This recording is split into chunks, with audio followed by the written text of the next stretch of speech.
Hello my children, welcome to all of you. आज हम आपको यूपी बोर्ड क्लास 10th के अध्याय 3 दो चर वाले रैखिक समीकरण के युग्म के विषय में पढ़ाएंगे कि दो चर वाले रैखिक युग्म क्या होते हैं, इनको हल करने का फार्मूला क्या होता है, सूत्र क्या होता है, इन सब के विषय में हम अध्ययन करेंगे। और बेटा, मैथ जो होता है इसको रटा नहीं जाता, मैथ को हमेशा समझा जाता है। अगर मैथ समझ लोगे तो हमेशा तुम्हें हमेशा हमेशा के लिए अगर आपके दिमाग में बैठ गया तो आप हमेशा हंसते रहोगे। और लेकिन अगर मैथ को रटने का प्रयास करोगे तो उससे कुछ होने वाला नहीं है। मैथ के विषय में कहा भी गया है मैथ्स को कोई मुश्किल बताता है, मैथ्स कोई मुश्किल बताता है तो कोई आसान समझता है।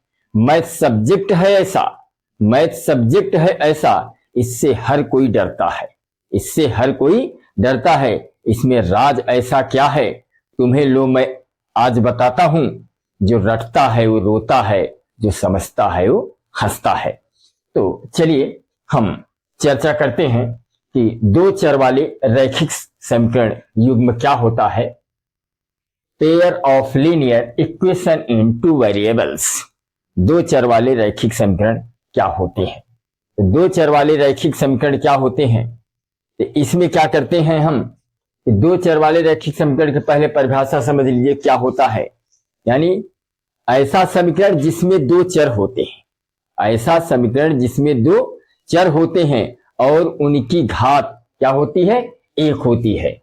यानी ऐसा समीकरण ऐसा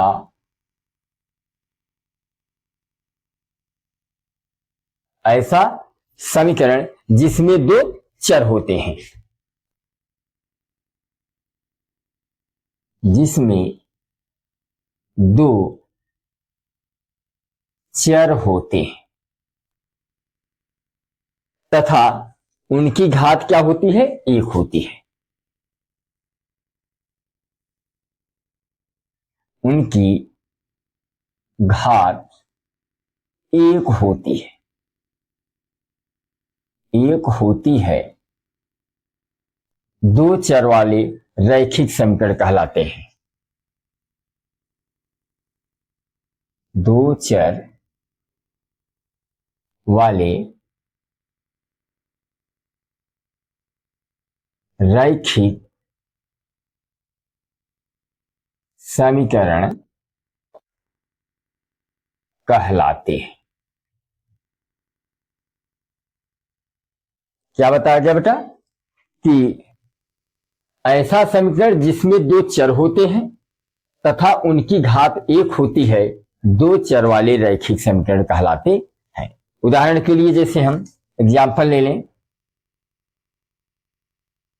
ax plus B Y plus C बराबर 0, इस रूप का रैखिक समीकरण होता है। अब हम चर्चा करेंगे कि अगर दो चर वाले रैखिक समीकरण हैं तो दो चर वाले रैखिक समीकरण का अगर लक्षण पूछ दे या इसके हल क्या होते हैं, इस प्रकार का प्रश्न पूछ दे तो उसके लिए हम क्या करते हैं। जैसे दो चर वाले रैखिक समीकरण के लक्षण या हल, दो चर वाले रैखिक समीकरण के लक्षण या हल। दो चर वाले रैखिक समीकरण के लक्षण क्या होते हैं, हल क्या होता है, उसके कितने हल हैं, तो उसका अद्वितीय हल है कि कोई हल नहीं है, अपरिमित रूप से अनेक हल हैं कि अनंत हल है, इन सब के विषय में पूछता है। इसके कंडीशन होते हैं बेटा। वो कंडीशन क्या होते हैं कि अगर मान लीजिए यदि दो समीकरण, यदि दो समीकरण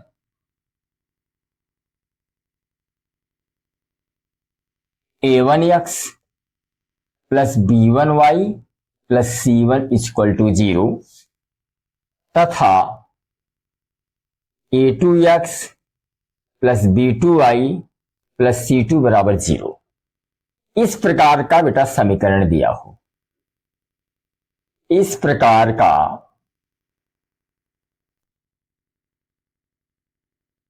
समीकरण दिया हो और पूछा हो कि इस दिए गए समीकरण का अद्वितीय हल कब होगा, इसके अनेक हल कब होंगे, इसका कोई हल कब नहीं होगा, इस तरह पूछे तो सबसे पहले जो दो समीकरण दिया जाता है उस समीकरण को क्या करते हैं, सबसे पहले समीकरण को a1x plus b1y plus c1 equal to 0 से तुलना करेंगे, तो पहले वाले समीकरण को तुलना करेंगे तो a1 b1 c1 मालूम हो जाएगा, और दूसरे वाले समीकरण को a2x plus b2y plus c2 बराबर 0 से तुलना करके a2 b2 c2 ज्ञात कर लेंगे। तो क्या करेंगे, तो इसका तीन कंडीशन है, तीन चार कंडीशन है। जैसे पहला कंडीशन क्या है बेटा, upon a2 not equal to b1 upon b2। अगर a1 upon a2 not equal to b1 upon b2, ऐसी परिस्थिति में बेटा क्या होगा कि अद्वितीय हल होगा, दिए गए समीकरण के क्या होगा, अद्वितीय हल होगा, अद्वितीय हल, या अद्वितीय हल कह लीजिए, या अद्वितीय हल के साथ साथ आप कह सकते हैं यह प्रतिच्छेद करती है, प्रतिच्छेद करती है। यानी कोई दो समीकरण दिया हो तो वह उसका अद्वितीय हल कब होगा, वह प्रतिच्छेद कब करेगी, जब a1 upon b2 not equal to b1 upon b2। और दूसरा कंडीशन इसका यह है बेटा, यदि a1 upon a2 equal to b1 upon b2 equal to c1 upon c2, अगर तीनों मान बराबर है बेटा, ऐसी स्थिति में अपरिमित रूप से अनेक हल होते हैं, अपरिमित रूप से अनेक हल होते हैं। अपरिमित रूप से अनेक हल कह लीजिए या अनंत हल कह लीजिए, अनंत हल, अपरिमित रूप से अनेक हल या समपाती, समपाती,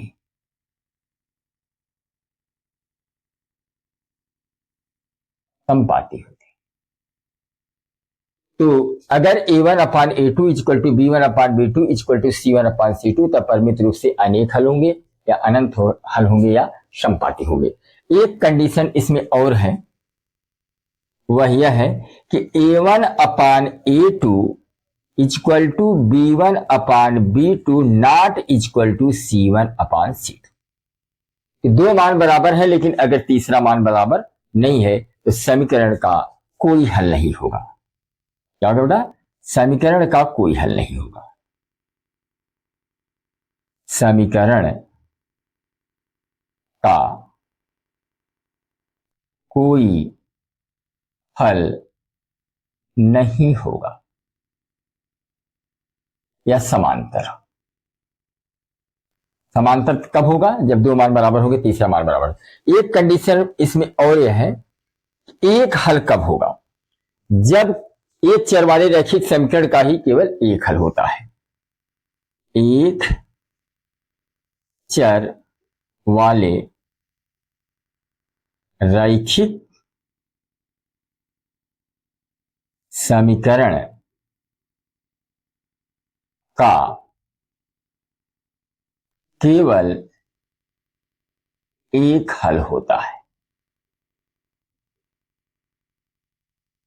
एक चर वाला रैखिक समीकरण जिसमें केवल एक चर, जैसे बेटा 3x प्लस 4 इक्वल टू 10। देखिए यह एक चर वाला रैखिक समीकरण है, इसको हल करोगे तो इसका केवल एक ही मान प्राप्त हो। जैसे 3x बराबर 10 वैसे है, प्लस 4 उधर गया -4, तो 3x बराबर 10 में 4 गए 6, तो x बराबर 6 का भागे 3, 3 दूनी 6, तो कितना है 2, एक हल प्राप्त हुआ कि नहीं। तो एक चर वाले रैखिक समीकरण का केवल एक हल प्राप्त होता है। तो समझ गया बेटा, फिर समझ लिए, ऐसा समीकरण जिसमें दो चर होते हैं तथा उनकी एक घात होती है उसे दो चर वाला रैखिक समीकरण कहते हैं।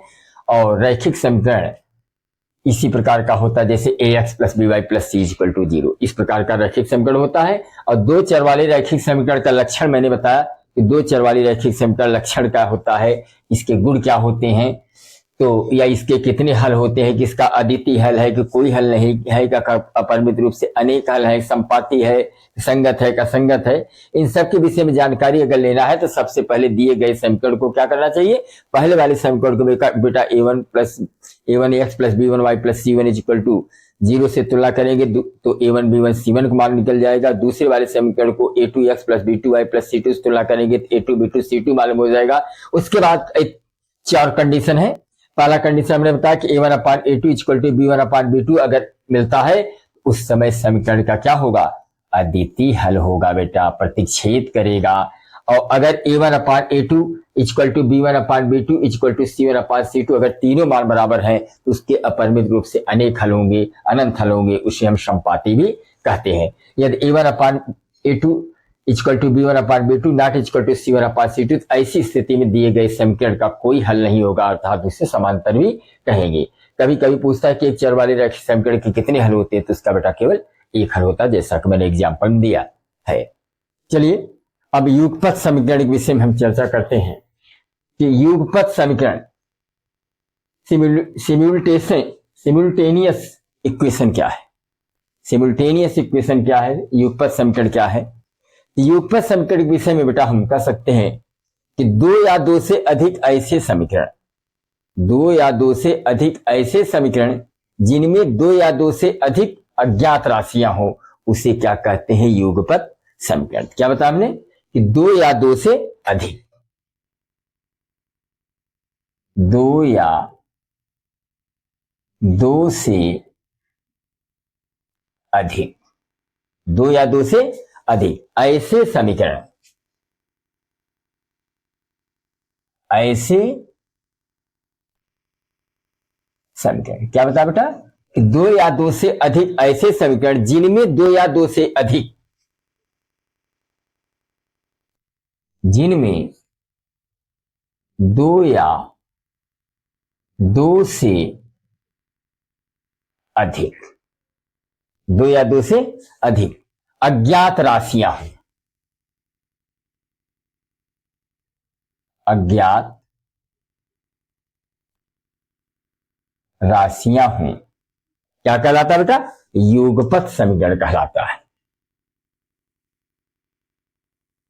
युगपत समीकरण कहलाता, समझ गए। जैसे मान लो 2x प्लस 3y बराबर 4 और x माइनस 3y बराबर 6, देख रहे हो, ये दोनों समीकरण क्या है, युगपत समीकरण है।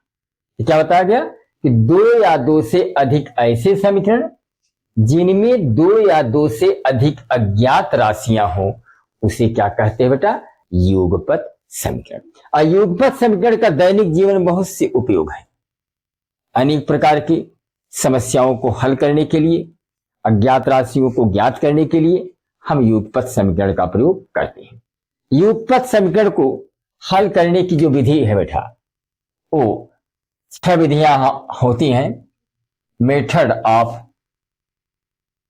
सिमुल्टेनियस इक्वेशन, यानी युगपत समीकरण को हल करने की विधियां, युगपत समीकरण को हल करने की विधि, युगपत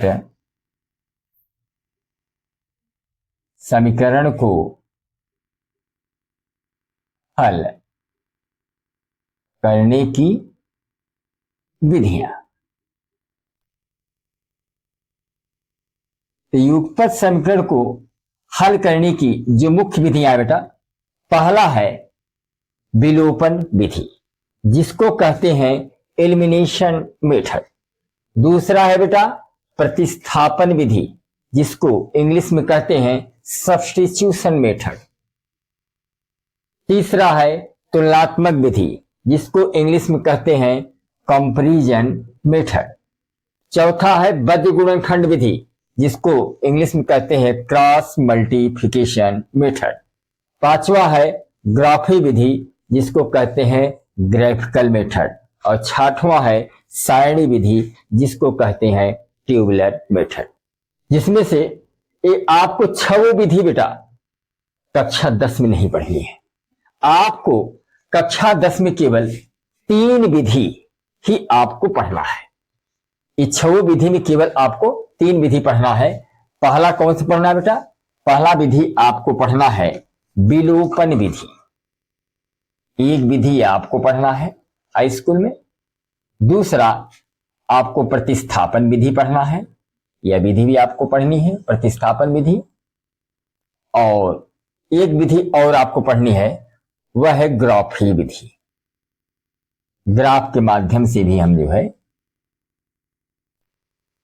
मान को ज्ञात करते हैं। यही 3 विधि आपको पढ़नी है क्लास 10th में, जिसमें मोस्ट इंपॉर्टेंट आपका विलोपन विधि और प्रतिस्थापन विधि है। और यह एग्जाम में बेटा 6 से 7 नंबर का आता है और बहुत ही मोस्ट इंपॉर्टेंट विधि है विलोपन विधि, प्रतिस्थापन विधि। अब हम चर्चा करेंगे विलोपन विधि क्या है।